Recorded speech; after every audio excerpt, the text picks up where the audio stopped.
Welcome to the Estate Professionals Mastermind podcast, built for real estate professionals that want to work less, earn more, and make an impact in their community. For information on how you can become part of the estate professionals community, visit probatemastery.com. I'd love to see, I really appreciate what you're doing. I guess I would challenge everybody else who's on the call to also step up and contribute. I think it's one thing to take from a call like this, and it's great to learn. It's great to, but I also feel like if you put into it, even if it's not your company, like it's not mine, I don't get paid by this, but I feel like the more I give, the more I get in my business. And I would just challenge everybody to step up. In particular, looking for ways that we can coordinate AI, non-marketing AI. I think that there's so much on how to do TikTok videos and thumbnails, but we're missing the opportunity on how to be better realtors with AI. And so I've been working on customized gems on evaluating multiple offers, creating a directory of all the people in the party, checklists, reviewing reports. So anyhow, I feel like there's a chance to kind of collaborate. So I'm just kind of throwing it out to everybody I know, saying, hey, if you know someplace to coordinate or collaborate on using AI other than marketing as a real estate agent, I'm definitely all ears. Phenomenal, Bill. That the checklist process, incredible. I look back at some of the things that it took me weeks and months to build in the past, and I'm like, man, that took me a month to create that contract closing checklist. Yeah. I could have done it in I could have just waited and done it in 2026 in 10 minutes. Or less. Or less. It would take you like a minute to get it and then 9 minutes to format to make it look pretty. Yeah. Right. Well, with Claude comes over already formatted. The format. Yeah, but I'm saying if you want it a little different, then you spend like 9 minutes trying to move Claude over like just a quarter inch to the right. I don't know about you, but for me, I can get 95% of the work done, and that last %, is just so hard for me. I don't know. Maybe it's a me thing. Yeah. Eric Weaver with the Biltmore in the background. Well, you recognized it. How about that? Oh, That's a real estate professional right there. That's a North Carolina realtor right there. That's for sure. How are you doing, sir? Good, man. How are you? Doing good. Long time no see, but you popped up on my LinkedIn, and I was like, well, I've got to see what he's up to. Good stuff. Well, glad to have you here. Glad to have you here. Hopefully we can help somebody else out with something too. Are you still in Johnston County, or am I off on that? Oh no, I used to work Johnston County. I'm actually up here in a little place you've never heard of called Bennett in Randolph County, where I've moved from the Raleigh area to a farm, but I still go in there for tactical strikes into Raleigh and Greensboro and everywhere else. So nice. Got 10-acre farm and no traffic, but fiber. So are you disturbing our secretary? Good. Yeah, Eric, you are definitely disturbing the secretary. All right. Eric and I got it's been ages. Was it Tim and Julie Harris? That's right. Yeah. So we were both coaching with Tim and Julie back in 2015, 2016, somewhere in there. So good stuff. All right, guys. So let's go ahead and get started. I am going to start with a little bit of a teaser. Generally speaking, I try to avoid sales pitches on this call, but I do have to give you guys a little bit of a pitch on something that's coming up next week. It's kind of a pop-up. I've been wildly guilty of not putting out updated content, material, training just into our regular YouTube. I don't know if you guys have watched, but for the last year, almost all the content that's gone on our YouTube channel, into blogs, into podcasts, into anything like that, has typically come out of this coaching call. So the better questions you guys ask, the better the content is that you can go watch when you're looking at the Probate Mastery YouTube channel or listening to the Estate Professionals Mastermind podcast.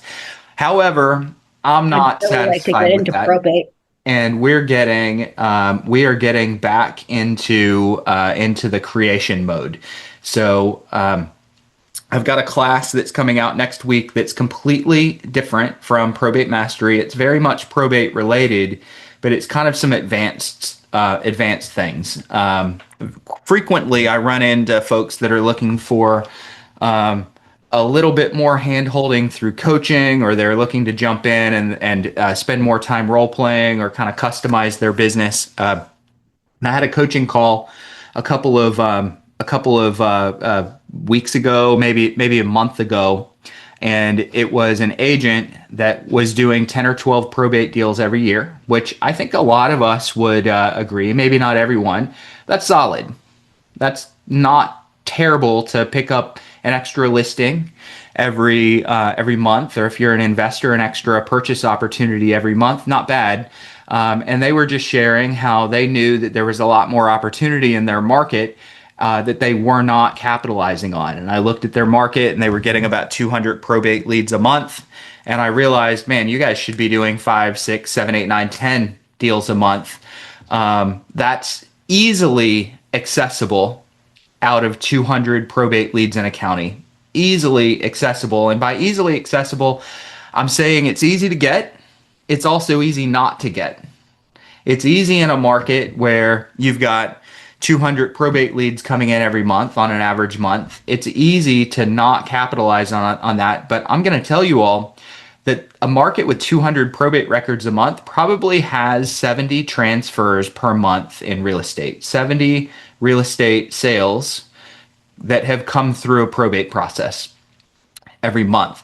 So when I tell you it's easy to get 10, you're really only capturing 15% of a market. There's still a lot more. But to do that, you have to have systems. You have to have systems. You have to have systems for when and how you or your team prospect. You have to have systems for when and how you put mail marketing in front of people, what those messages say that's going to attract the right person at the right time. For example, you could send everyone that's on your probate list a letter that says, "Hi, I buy inherited houses. Do you want to sell 123 Main Street?" And you're going to have 10 calls. 9 of them are going to say, "If you ever reach out to me again, we're going to have a problem." And one of them is going to say, "This is the best thing I've ever seen in my life. I can't believe you found me at the perfect time." So you need to be able to ignore the 9.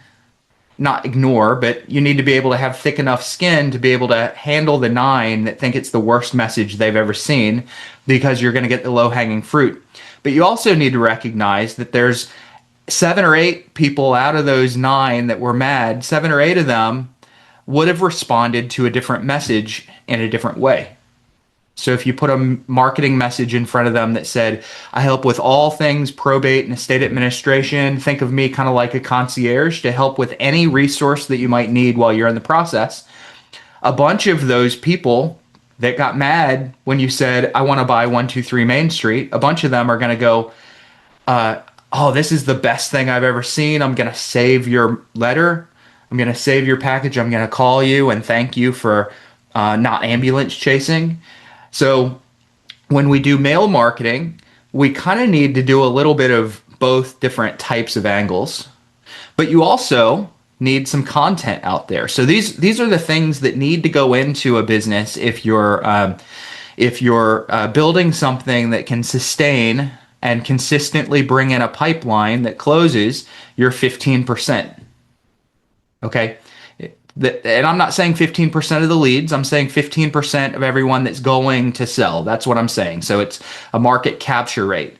If you're in a market with 100 leads and you know 35 sales are going to come out of those 100 leads, you want to capture 15%. And if you're going to capture 15%, you have to have content. You have to have mail marketing. You have to have consistent prospecting with the right messages. It has to be the right messages. You need systems to be able to handle these things. So we went through this coaching call with this client several weeks ago, and we built that stuff out. It was a long session, a couple hours long. And at the end of it, I went, there's so many people that want coaching that might not be able to pay Bruce $1,500 or $2,000 for that session. Okay? So the pitch to everyone, and then we're going to either take questions or we're going to go down the regular path of you guys bringing your scenarios up. The pitch to everyone is starting next Wednesday. I'm going to run a 3-session series that I'm calling a peek behind the curtain. So you have everything that you have with Probate Mastery, which is great stuff. It's telling you everything that you need to know about building a probate business.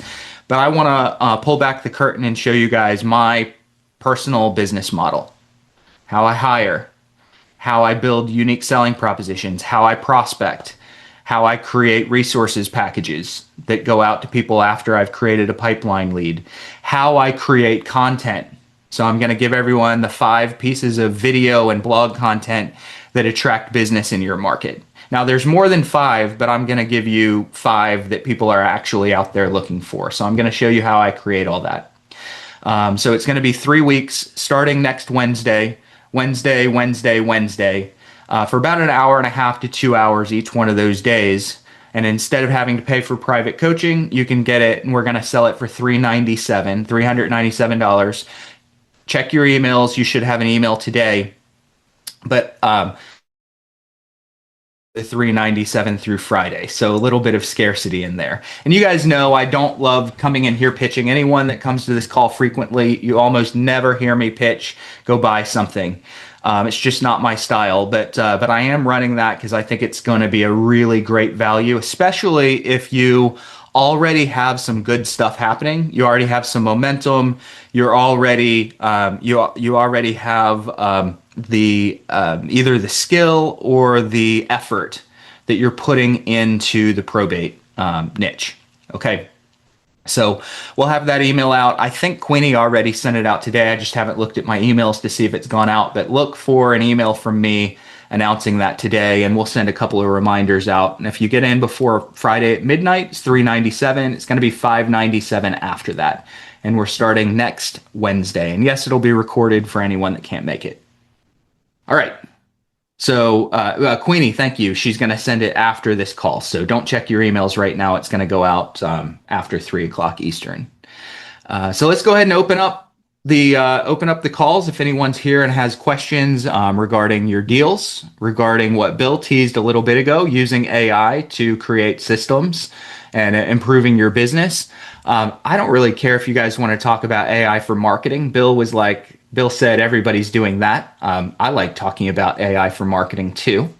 If you have specific scenarios or prospecting questions, I guess what I'm saying is it doesn't matter how basic or advanced your question is. That's what we're here to talk through and handle on this call. So just drop down to the bottom of your screen and click the React button.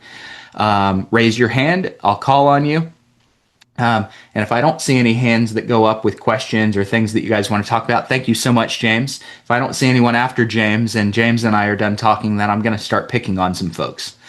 But James, thanks for popping up so fast. What's up? Of course. Good to see you. So I have it's kind of a weird situation where I've been talking to the administrator of an estate since last summer, and the situation, as far as I can understand it, is that his father passed away late 2024, but towards the end of his life was being assisted by a nurse, like a live-in nurse, and the nurse, this is all according to the PR that I'm talking to, was like corrupt and towards the end of his life tried to, kind of like emotionally get close to the father, and then had him like do like a will.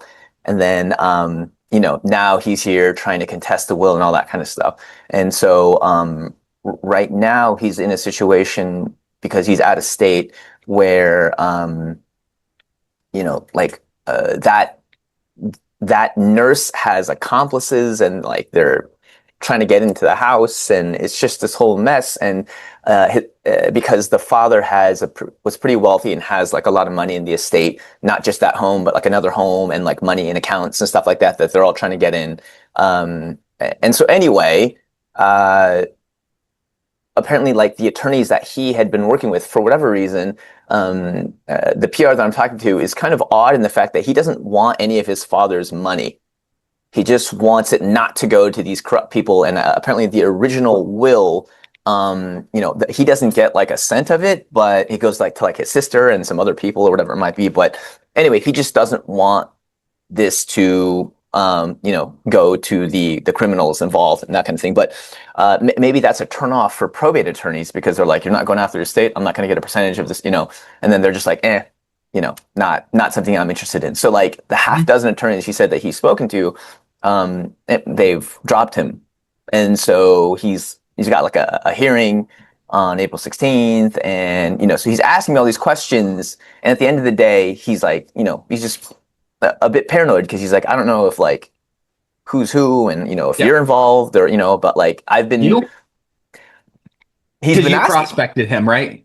Right. He's like, I don't know if you're with this other, and so like, the thing is though, that I have, a bit of a track record where I've gone out to his property and just shot video. You know what I mean? This is like what, I was asking you months ago. I'm like, should I do this? And so I just kept doing it. And he's like, I actually trust you now more than I think anyone, I'm like, what do I have to gain to expose this and, share what's going on at the home or the property or wherever it might be. It doesn't make any sense. And anyway, I guess what I'm asking for are a couple things like, does anyone have any good litigation attorney referrals out here in Southern California? I think that would be, a good start. I do have a couple of my own, but maybe, the power of the community, that kind of thing. And then, I don't know, like what the home is vacant. It's like, it's, that group or those folks. And this is kind of a side thing, but man, there are some unsavory characters in this industry, in this part of the game. It seems like, this is not the first time that, like my antenna of like, oh, there are like real criminals, like trying to work rackets, you know what I mean? Like doing this kind of thing. And so I don't know, maybe some general advice on that, or if I'm like, is it just out here in LA? I'm sure there are people who are trying to, like extort elderly people and all that, but it's like, holy moly. This just really brings out the worst in people. It's just every other scenario. It's like, I'm fighting my brother to the death, you know what I mean? And this or this, and I hate them. And I'm like, wow, this is pretty ugly. But, anyway, that's the situation. I was hoping I could get some feedback. I met with an estate planning attorney a few weeks ago, and she said that she sits down with everyone and offers a $750 consultation with a promise of a full refund if they don't use her for estate planning. Okay, which is kind of weird, kind of a weird USP. But she says that she sits people down and goes through all the things that might come up in the future if they don't do an estate plan. And it's essentially, the estate plan is there to make sure that your loved ones remain your loved ones and not your hated ones at the end of the day. And she doesn't do probate, which is fine. I don't need relationships with all probate attorneys. Estate planning attorneys have to do estate administration too, so there's still possible real estate angle there. But it was a really powerful statement. I want to make sure that your loved ones remain your loved ones at the end of the day. And that's why we plan, because it can bring out the worst in people when money's involved and there's already bad feelings towards some of your siblings or cousins and things like that. It can bring out the worst in everyone. I don't want anyone here to be scared. There's plenty of amazing probate and estate administration experiences where we get involved, and at the end of the day, they say, "I could have never done this without you," and you say that was an easy process or easy-ish process, where I feel like I gave a lot of value. It's not all battles in war, okay?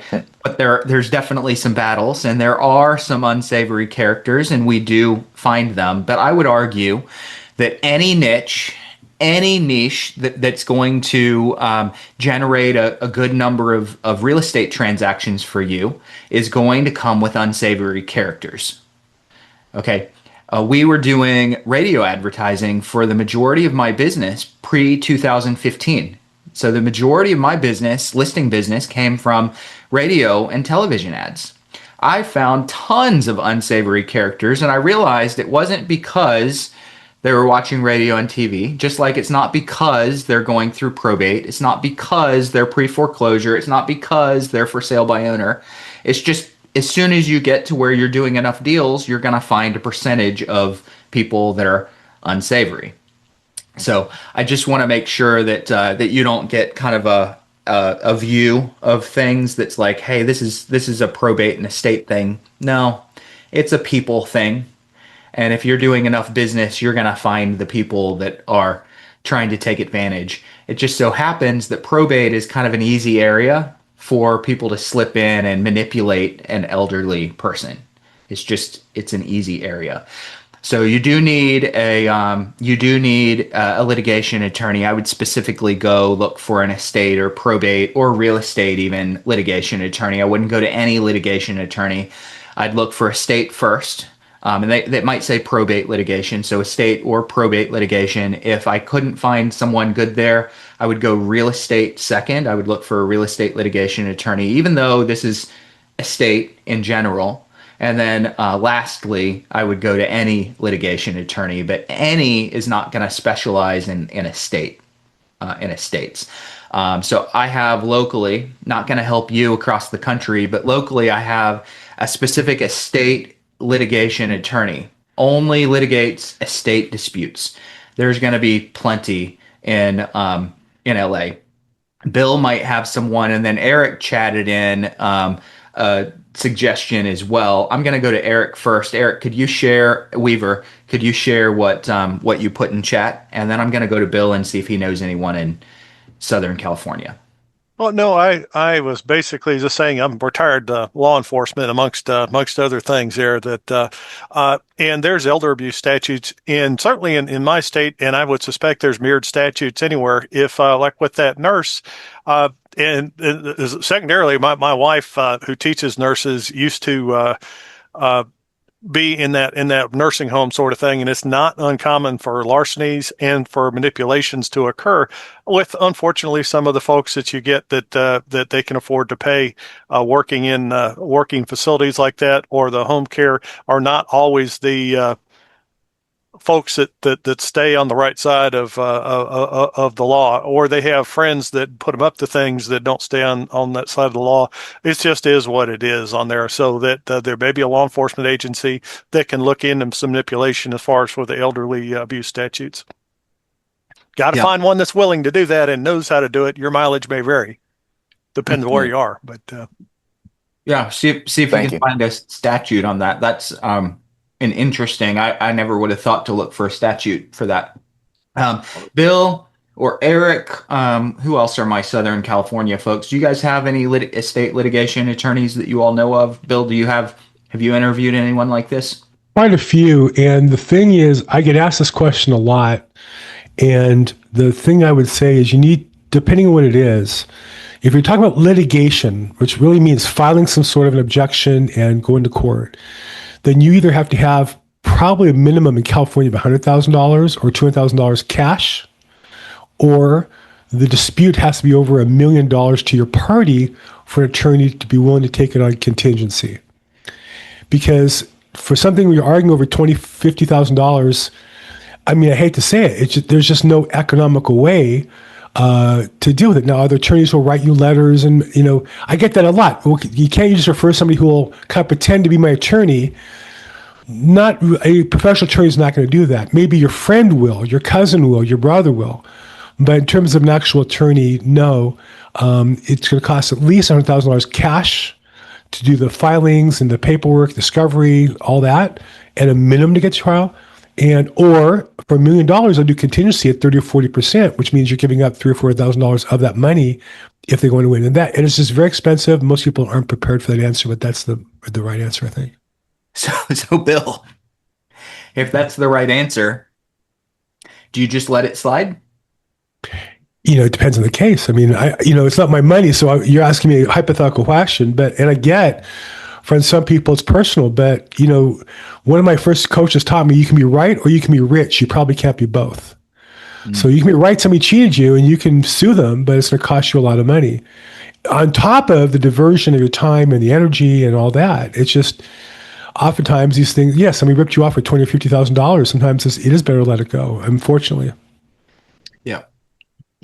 So if I'm hearing you guys right, then because like he had an attorney before who then dropped him with There some you like go. weak excuse because he realized that there's not going to be a $1 million estate where he can get the 30 or 40% contingency on, and the guy's not going to come out of pocket $100,000 to do this, and so it was just suddenly he became very, hard to reach, right? And he's just looking for someone to, represent him at this next hearing. And I don't know if it just now makes sense to just like go back and ask the guy, hey, I'll give you a few $1,000, just go to the hearing so we can figure out what the end of this dispute of this will is going to be, and then I don't know, maybe we can take it from there. But that's probably better than like trying to find someone new because no one's going to want to take this on with his situation, not wanting, with not much of an estate there. And then also him not willing to pay $100,000 to take this off. Again, good attorneys, when they hear I've been to an attorney or two and they turn me down, they know there's a problem. They're just trying to figure out what it is. As far as just going to the hearing to see the result, you can, in LA County, you can go to the hearings for free online. You don't need an attorney to do that. So if you need help with that, reach out to me. I'm more glad to walk you through that process. But there's no reason you can hire an attorney to make an appearance, but they're not going to represent you. So that's not solving they can't argue on your behalf. They can't put things forward. They're just showing up and representing that you did not show up. So, it's not like a real estate agent. We could pay somebody to show a property. Attorneys, when they sign on, they run the risk of being stuck on that matter forever. So again, I would say, and then a question about paralegal. Paralegal, unfortunately, can't give you legal advice. They can fill out paperwork and forms, but they can't, and even that's questionable, but you can't, they can't represent you. So again, can you do it on your own? Can you pro per? I've had clients who did a pro per. They did a lot of work. It was basically their life work for 6 months or a year. And then they got over a hurdle and then found an attorney who's willing to continue the process. So you can do it pro per, meaning you can represent yourself, but and you can maybe get paralegals to help you with the forms and the paperwork and all that. But again, it's expensive. There's still filing fees. There's still, interrogatory fees and cost transcription fees and all that. So it's not free, but it's a lot cheaper. So I would consider that the criminal route might be one of the first things to look at if you can find a statute and see if there's any sort of criminal not charge if there are potential criminal charges there. Of course, you've got to have really rock solid proof. It needs to be, hey, we've got affidavits and my parent was clearly diminished in their mental processing capacity. Clearly diminished. Everyone knows it. These results are certified, and they were clearly being asked to sign things that they weren't in a capacity to sign. To me, that would be the kind of the minimum amount of evidence that law enforcement would need to pursue charges. Not law enforcement. I've never been. I'm guessing. And then I would look at civil after that and agree civil can be expensive. I've only been through one civil process. I had a client who had her properties, her rental portfolio stolen from her by a con artist. And we sued that guy, and it was 3 years. And I was involved, and she didn't like the first attorney that I brought her to because he was too much of a-hole. And he was very expensive. She stroked a check for $70,000 right up front.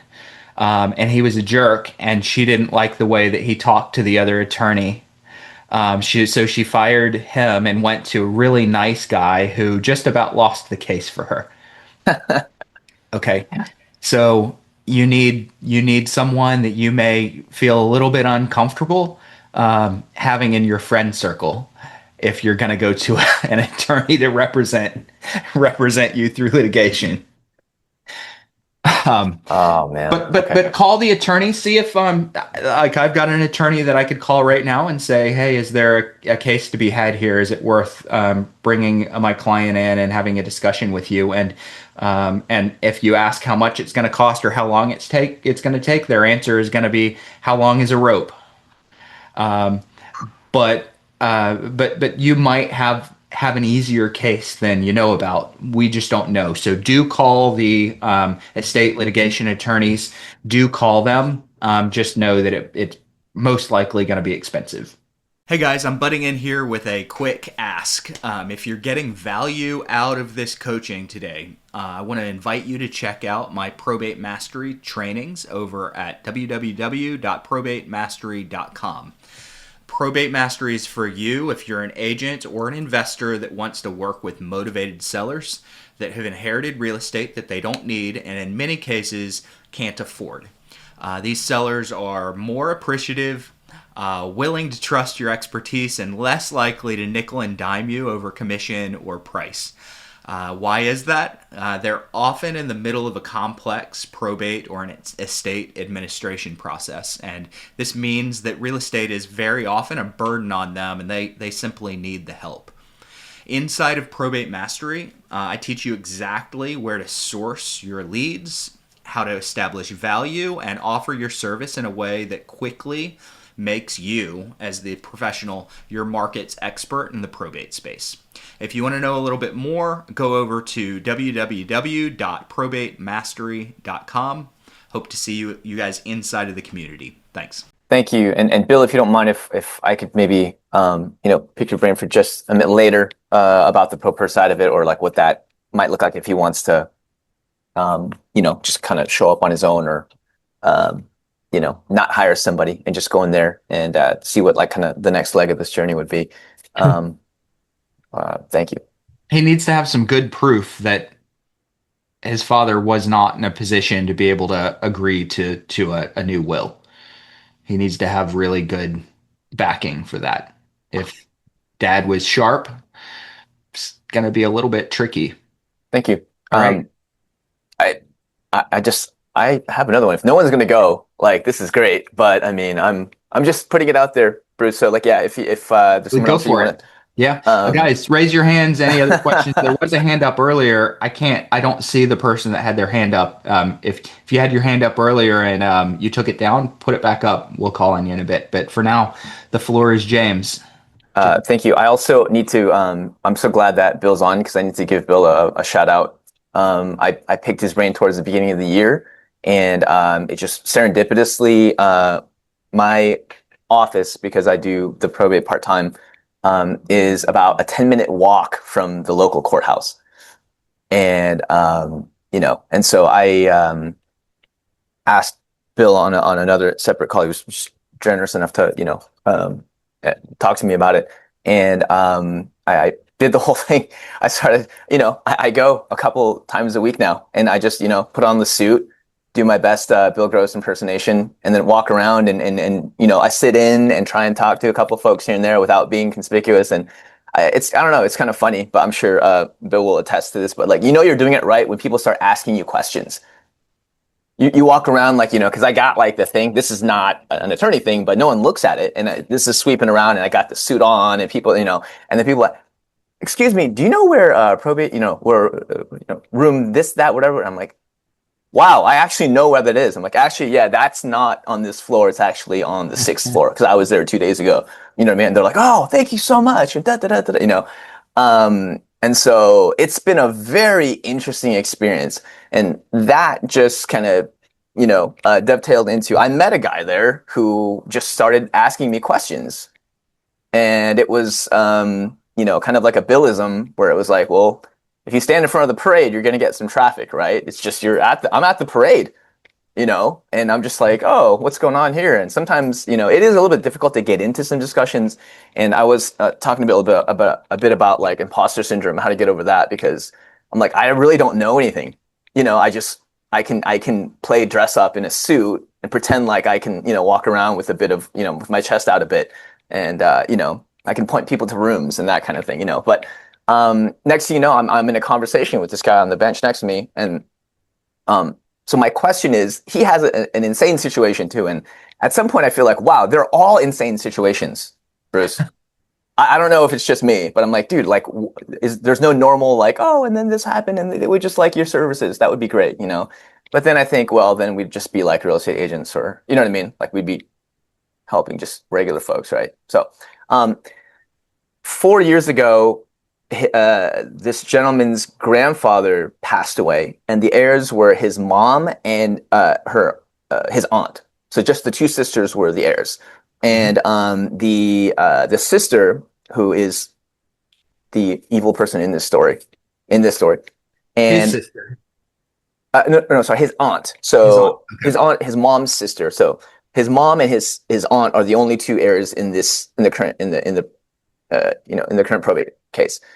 I guess the aunt has had a history of just manipulation, and she's just kind of off her rocker. Just long story short, and so she drove her sister, the mom, crazy to the point where she tried to set fire to the other sister's house with her in it.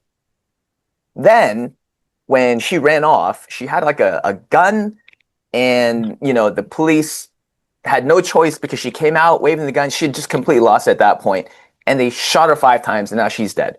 Oh my goodness! Whoa. I'm telling you, I was like, dude, like what TV show is this? Like, do we all work in this industry? Like, is this just what happens, or is this just like a weird week for me? Anyway, so he's like telling me this. He's like, and now I'm trying. He is the son of the woman who got shot by the cops, and is like, I believe there are some things like heirship rights, right? So just because my mom died doesn't mean that that share then goes to my aunt, Correct. right? And I'm like, yeah, I think so. Like trying to scramble into like ChatGPT on the side. No will.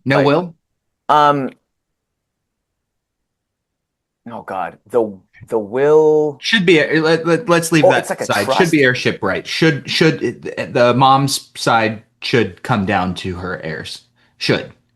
So the probate case has been going on for 4 years while all this was going on, and then now this new thing came up, and then he has 2 other siblings who don't want anything to do with this, but he's like, this is not right. My mom got shot because you drove her to insanity, and all this stuff is happening, and he's talking to some attorneys, and I'm here trying to like give him some kind of advice. There's like 2 houses in the estate. The mom tried to deed that. You know what? I don't even want to like muddle it up like anymore, but I guess the heirship rights thing is the thing that I was curious about, because his attorney, who I don't know why, I don't know why these attorneys, they don't think like us, or it just doesn't seem like they're going along this logical route, right? Where actually this doesn't make sense to bring up. So the home that they're talking about was owned by her father, the grandfather, but in her will, the mother's will, right? She tried to give it to one of her nieces or something like that. So it's all this to say, he is not getting what he feels is like the proper representation, and if he ends up getting like getting a good attorney, like there's just this huge hurdle and hill before he can get to a point where it's like real estate makes sense. Just the heirship rights, can you shed a little bit of light on that? That would be great, and then I can try. Well, it sounds like the mom had a will and he's not in it. Yeah. So, heirship rights follow state intestacy laws. If there's no will, they follow the will. They follow the will otherwise. So if there's a will from the mom and he ain't in it, then the best he's going to do is potentially be able to become the administrator and get a fee for administering the estate. We need to recognize when there is no case. Okay. Now, I'm not using the case to recognize when there's no legal case, because we're not attorneys. If you're an attorney on here, then you can, but the rest of us, we're not attorneys. to me, this just sort of feels like something that I'd have a conversation and I'd go, hey, have you thought about this? Have you thought about that? Good luck with that. Let me know how it works out. Hmm. We need to be able to recognize when maybe we need to say, good luck with that. Let me know how it works out. This is pretty close to a good luck with that. Let me know how it works out scenario that I don't, if there's a will and he's not in it, I don't know why you need to be involved in fixing something that's probably unfixable. Can I just add one more last thing, and then I'll thank you though. I Yes. appreciate that. So the mom's will, it's not much. She didn't have much, but I guess what I'm saying is going back to the grandfather's estate, where like the mom, even though she's passed away, doesn't she pass her heirship rights to her kids, meaning the guy I'm talking to, even though he's fighting with his aunt about this whole situation about how the mom Depends on tried to. what the will says. Depends on what the will says. If the will is specifically saying, hey, my niece gets the couch and the house and the car, then then it's not necessarily talking about the other assets that might be coming to her through probate. But if the will says, I give everything to my niece, everything would be the house, the couch, the car, and all the stuff that's coming to her through the grandma's probate. So it depends what the will says. If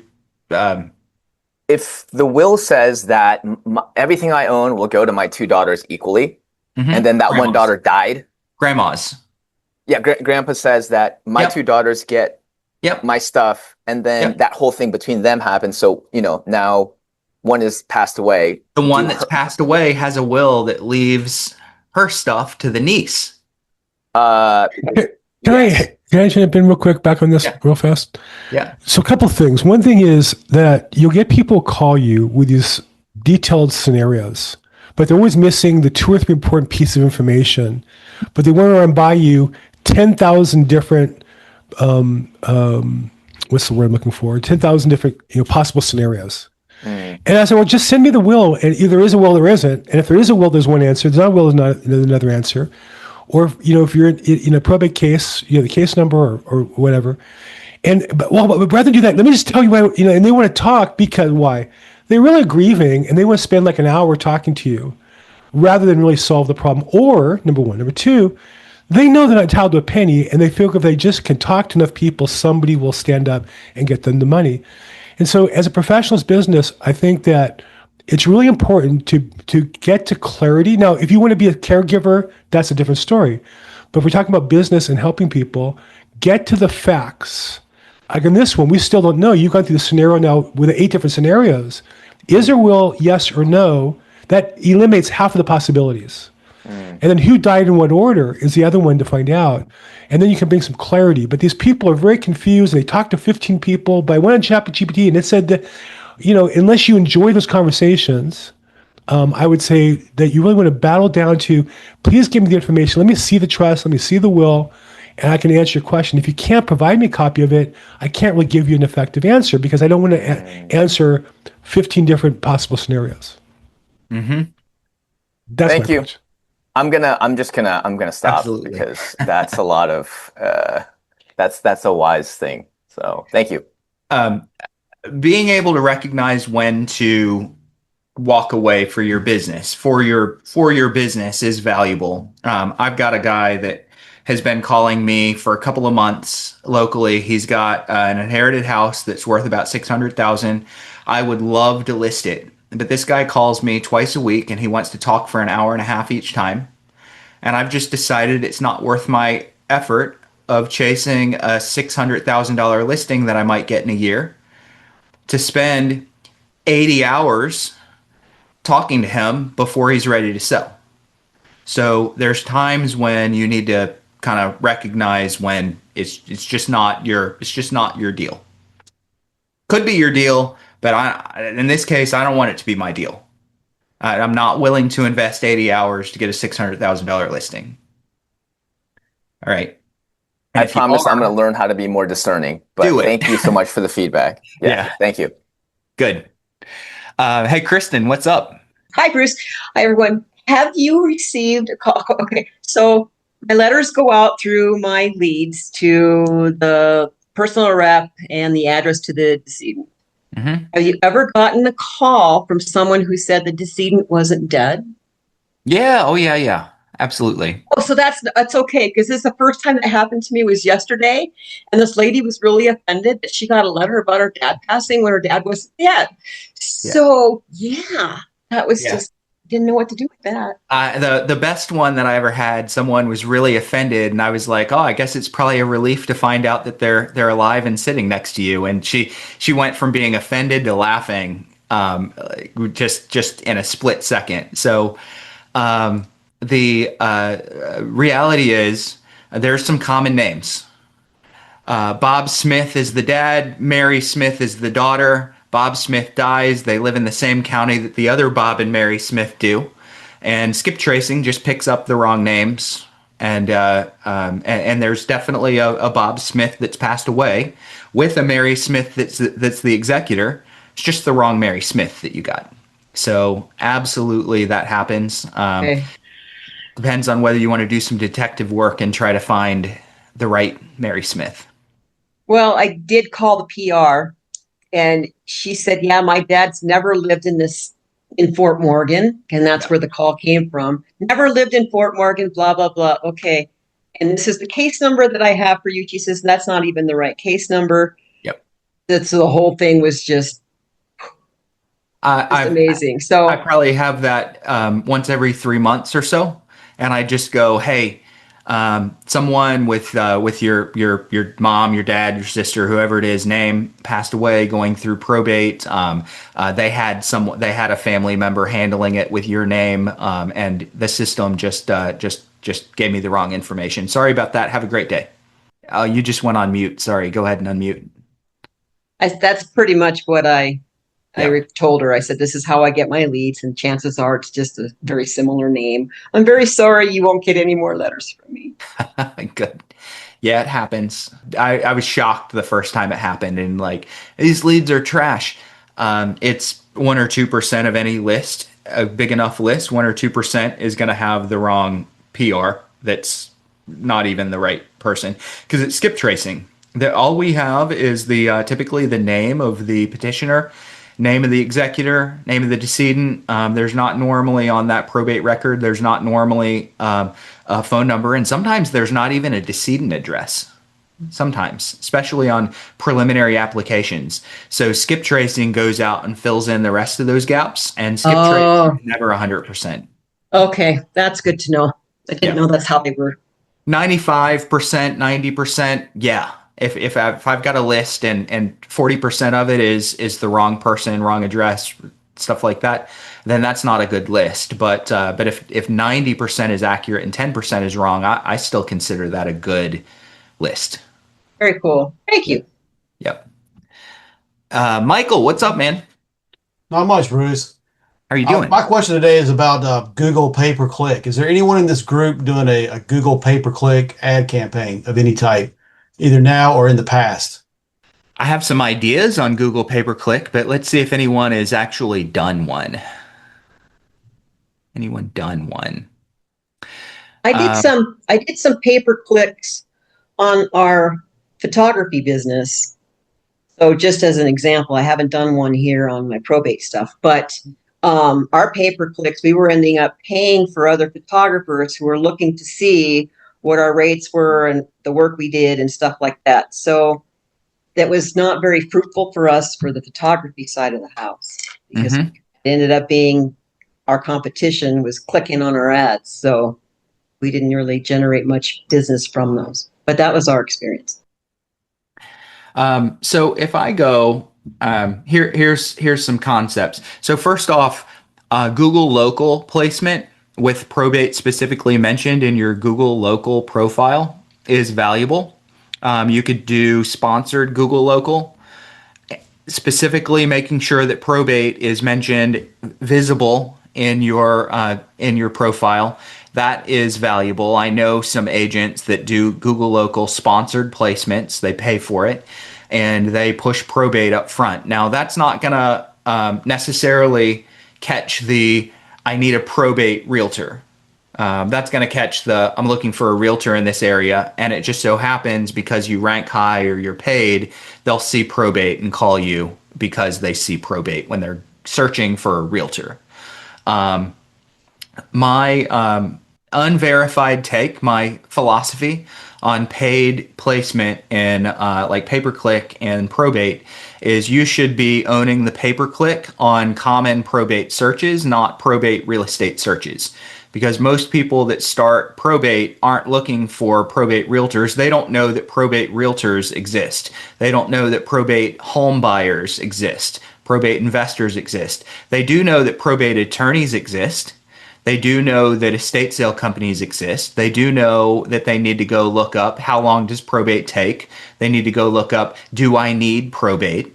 So they're not necessarily looking for who's the best probate realtor in my area, but they're looking for other things. So if I was going to run paid ads on Google, I would run paid ads on the common search terms. I just went to do a quick search, totally unrelated to probate, but I went to do a quick search for a real estate company here in my area, and I just typed the real estate company in. And there's 3 paid placements using their the targeting people that are looking for that real estate company. And I'm not going to say who the company is, and I'm not going to say who's targeting people that are searching for that company, but the paid placements are all competitors. Right. Well, Okay. my biggest concern with what you're suggesting about doing like estate sales and those type of things, what people are looking for, that is too far upstream. That the people that are looking for those things have not yet made the decision to actually make a sale. They're still in that decision making stage. They're still the probability of them going dormant at some point, in my opinion, is still great if they're that far upstream. So I'm trying to capture people that are further downstream that have already made that decision, and they're really more geared toward we're ready to sell the house and we want to sell it, and they're not going they have a better chance of selling versus going dormant. So in that case, I'd get a little closer. I still wouldn't do probate real estate agent, probate listing agent. I would get a little closer. It's still upstream, but it's not far upstream. I might target keywords like, can I sell a house during probate? Yeah.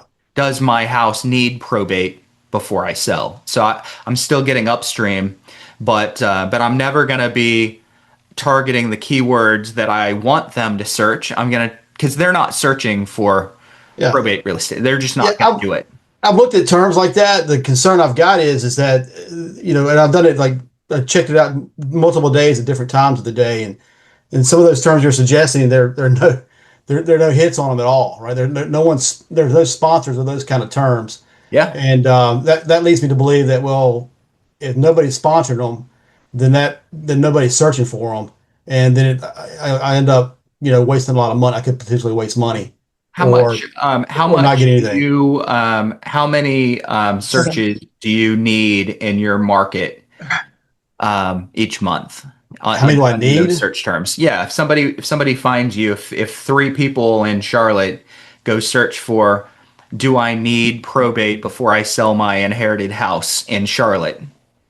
And 3 people search for that and 3 people click on your paid ad, you're spending very little money on that. Very little. Yeah, I just sort of figure. Well, I understand where you're coming from. It only takes one, right? At a commission rate of $7,000, $10,000, or whatever. But I'm just throwing around an idea here, different ideas, and see if we can catch the most people. So yeah, we're strictly in the marketing philosophy phase here. I don't know anyone that's done specific pay-per-click for probate or inherited real estate. You could always get in the middle of the stream and go just sell your house cash, and then maybe have some probate language in your preview text. But they're not, again, they're probably not looking for sell your probate house cash. They're just looking for the sell your house cash. That'll pick up some people. Yeah, that's what I'm thinking, is that actually where I'm looking for, the people that I'm looking for are not really probate specific, right? They're more cash offer specific. They're more, we just want to sell. And And if I catch people that are not probate, that's fine too. And then if you use that preview text, put probate, pre-foreclosure, put Yeah. the specific language that they can see in the preview text, so that at least maybe it catches their eye if that's their scenario. Yeah, that's what I'm sort of figuring out, that it doesn't have to be probate specific for the people that I'm trying to catch. Yeah, good. I'm just going to jump in here. My husband was just here, and he says that we are paying for pay-per-click ads. Jim, do you want to expound on that? Well, I started some pay-per-click ads about 3 weeks ago that had to do with probate and all different types of probate. And it's been running 3 weeks and I haven't got an impression, not even an impression, much less a click. So, Bruce, I'd like to reach out to you guys and talk to you more in detail if I could possibly. Okay. I'll send you my information via chat, and please reach out to me. I'd like to talk to you. okay, that'd be great. Thanks. Awesome. Hey, Josiah, what's up, man? Hi, thank you so much. I'm new here, so if I step on anybody's toes, please just let me know and I'll back off. So You're good. Good to have you. super excited. Yeah, so I am in Phoenix, Arizona, and I met a professional fiduciary, is what they call them here. It's like a guardian conservatorship in other states. So I became like her best friend, and then her entire firm has now referred a couple of deals to me, and I'm kind of taking over there. They've kind of like turned out to be the perfect clients. Like they get full control over the property. They have multiple properties to sell per year. They're non-emotional about the process. They just want it done the right way.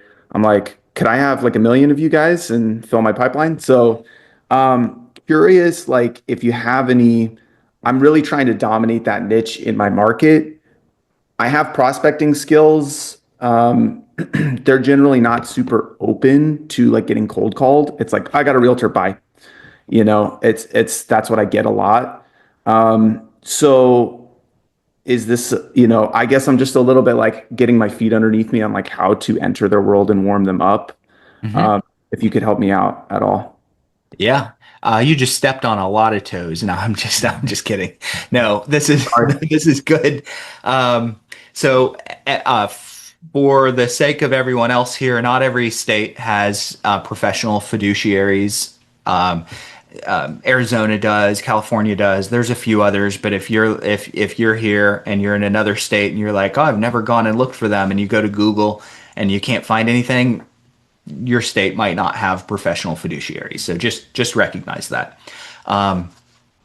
So the way that I normally approach, if I'm new approaching probate, is I will normally do a mix of prospecting and pursuing my ideal relationships, which are the fiduciaries and the attorneys, and pursuing the ones that are hard and they might get mad and they might be a little bit of a grind to get, because I can normally tell you that prospecting, that doing mailers, that doing content directly to the consumer, to the executor, it's going to work. It's definitely going to be more of a grind when they come to you and they bring you their deal, their case that they're wanting help with, and they're done with it. They're done with it. You might get some repeat business, but it's certainly not going to be like the fiduciary or the attorney that brings you 3, 4, 5, 10, 15 a year. Okay. But the attorneys and the fiduciaries, they take a while to nurture, and they can be fickle to a degree. I have one attorney business, so we don't have, technically we have fiduciaries here. It's just not popular at all. So attorneys are where we go. I've one attorney business that I've taken away from existing referral agents that they loved. I've taken it away. I've earned my way into being that number one person where suddenly they cut off the flow for the other agent or investor, and they turned it all on me. And then I've also been on the other side. So when the flow from that individual relationship is on, you're golden. When it's off, you're like, what happened? I mean, that was great. What happened? It's gone. So generally speaking, what I'm going to do is I'm going to set myself time aside for a couple of things every week, every month. Number one is I've got to have phone time doing the hard thing, especially when I'm newer. Phone time doing the hard thing, making the prospecting calls. You can either lead with real estate or you can lead with a concierge service. I tend to lead with concierge service where I'm not talking about real estate until I've gotten them to accept a package from me. And then I'll bring real estate up a little bit more diplomatically, a little more slowly. By that point, 70-80% of my conversations are going to be nice and warm. And by the time I've brought real estate up, they already like me. We've got some interaction going. Or you could go straight after the real estate. You're going to get low-hanging fruit a lot faster by going straight for the real estate, a lot faster. The concierge approach sometimes misses the low-hanging fruit, because they're like, I got to sell a house right now. And so you tend to miss them. Now I'm just going to do that, and I'm going to get my steady pipeline. If I can add 15 or 20 people to my pipeline every month, I know that after a few months, one or two people is going to come out of that pipeline as a deal every single month. Okay.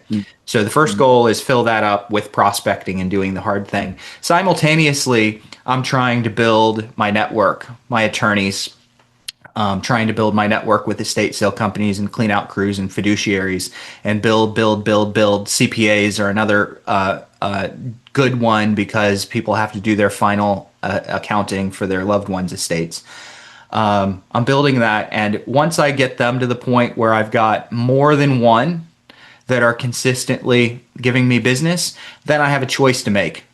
Do I keep both things rolling because I'm getting deals from both? Or do I cut the hard thing off and just stick with the easy approach? It's your choice. I have no problem you going after the easy approach. Just know that one fiduciary in their practice can dry up.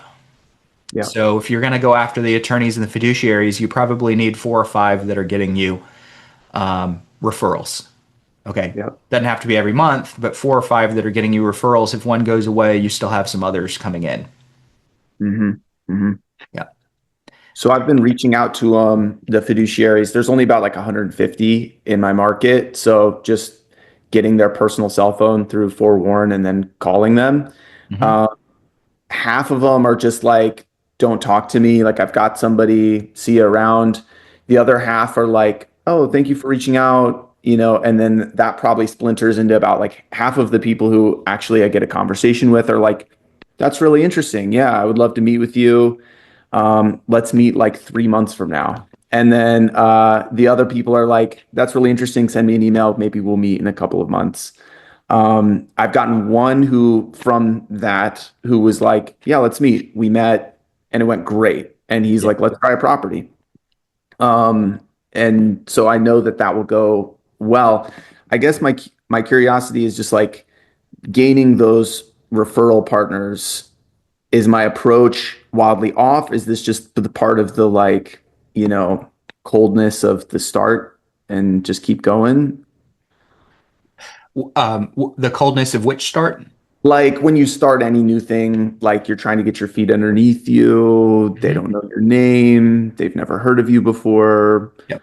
You're 28. I have a good track history. Like I do sell a lot of properties. So if I can get my credibility out and I can tell them my unique selling proposition of like pay at close vendors, estate concierge, property security, and that's all free for my fiduciary partners, they're like, that's very interesting. Yes, especially because they're trying to save their wards money.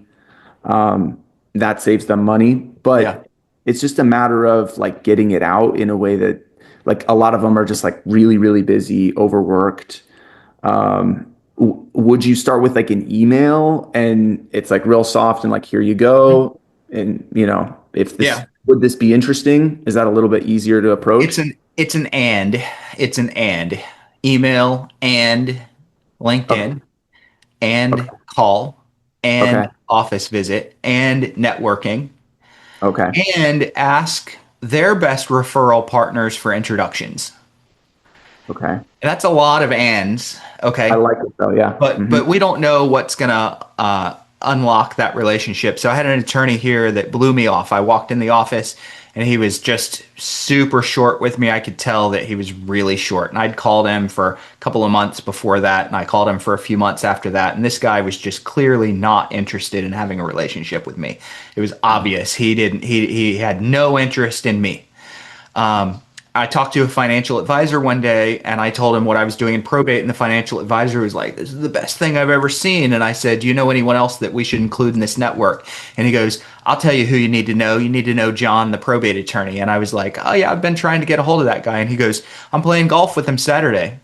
Let me make a call." He makes a call. Who answers the phone? John. "Hey, I got this guy, Bruce. Oh, I've been meaning to get with that guy. Bring him out to golf." Yes. Okay.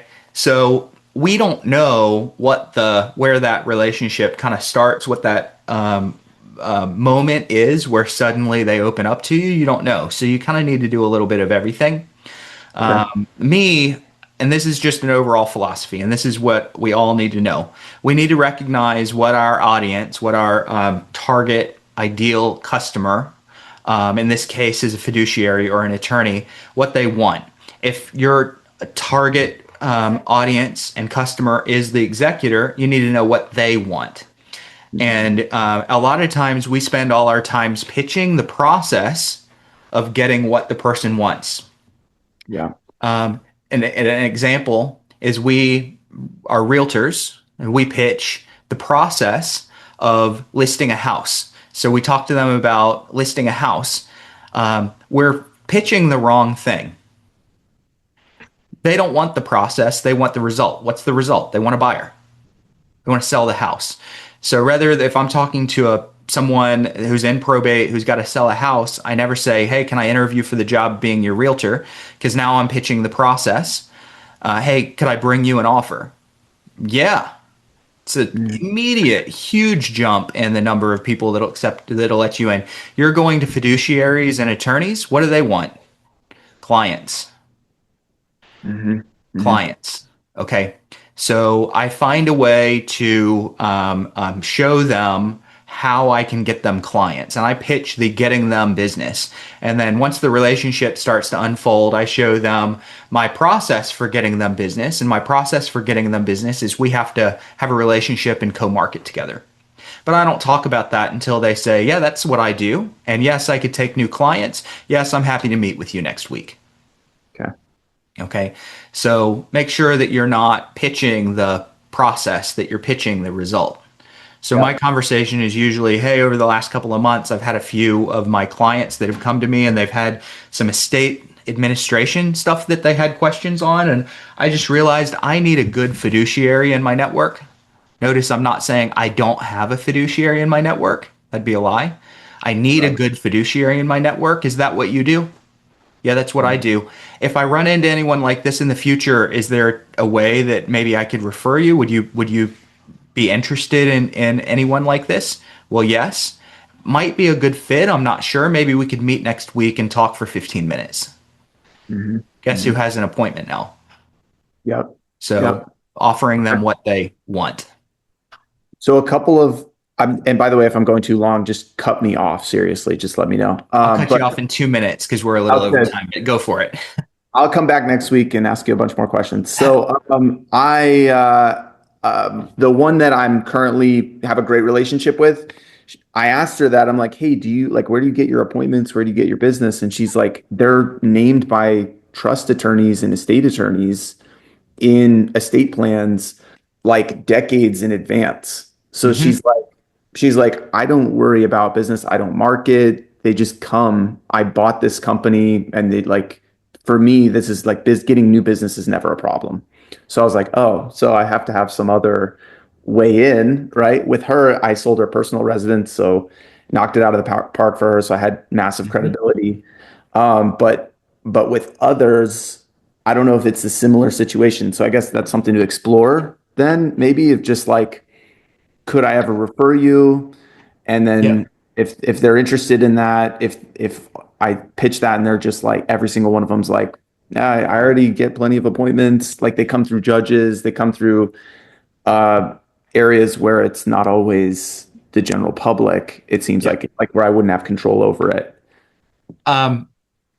The main thing, so whether they could use business or not, whether they not could use it, whether they have the steady stream of business that they want or not, is kind of beside the point. Anyone that has a steady stream of business, hey, I'm not worried about enough business, I always have it. That's an unusual business model, by the way. That's you're not going to have a bunch of fiduciaries that say that. Okay. Okay. Good to know. But even if they do, the question is, do you guys do you have room for more, or are you capped? Yeah. And that's the question. And then we, in our story and our lead up to, hey, I need a fiduciary in my network. In our lead up, we need to tell a believable story about how we might have people that need a fiduciary in the future. And I'm just trying to build out my network. I don't want to promise anything. I'm just trying to build out my network and find a fiduciary that would have room if I ran into someone that wanted a fiduciary and not a probate attorney. Got it. And if they say no, it's probably true. Okay. Because that does happen sometimes, not a lot, but sometimes. Most are going to say yes to that. Yeah, I'd love to. And then it's always, hey, I don't want to promise you the world. I don't want to say this is going to happen all the time, but I would like to see how you work a little bit so that I know who to properly connect you with. Can we meet? Okay. And now you have your in. Okay, cool. Yeah. Cool. I really appreciate it. Cool. Yeah, thank you. Hand up first of the session next week. And pile all the questions on us that you want. Sounds like a plan. Good. Appreciate it. All right. Thank you guys so much for being here. We will be back next Tuesday, same time. It's 2:00 Eastern time. For anyone that's interested in joining that 3-session class, it's going to be somewhere between an hour and a half and 2 hours each session, 3 weeks in a row, starting next Wednesday. Look for the email that we're sending out. On the early bird, the discount price is going to be through Friday at midnight, my time. So if anybody wants to join that, I look forward to seeing some of you guys there. It's basically what I would probably give over 4 or 5 private coaching sessions. So that's kind of the way that we think about it. All right. But I do appreciate you guys being there. Look for that email this afternoon, and I'll see you guys next week.